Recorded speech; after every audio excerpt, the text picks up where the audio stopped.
বাংলাদেশ জামায়াতে ইসলামীর রংপুর উপজেলা শাখার উদ্যোগে সাংবাদিক সহ বিভিন্ন পেশাজীবীদের সম্মানে ইফতার ও দোয়া মাহফিল অনুষ্ঠিত হয়েছে।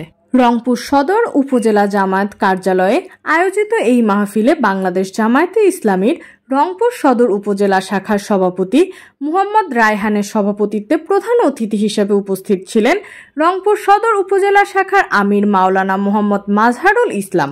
এতে বিশেষ অতিথি হিসেবে উপস্থিত ছিলেন জামায়াতে ইসলামীর রংপুর শাখার সেক্রেটারি সাদাত মাজিদি, সদর উপজেলা শাখার সেক্রেটারি মাওলানা মোহাম্মদ আব্দুল কাদের এবং আদর্শ শিক্ষক ফেডারেশন সদর উপজেলার সভাপতি মাওলানা মোহাম্মদ রায়হান।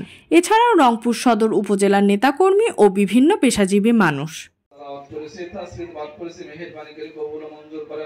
রংপুর থেকে জিয়ারুল ইসলামের তথ্য ও চিত্রে ডেস্ক রিপোর্ট, আইভিউ নিউজ 24।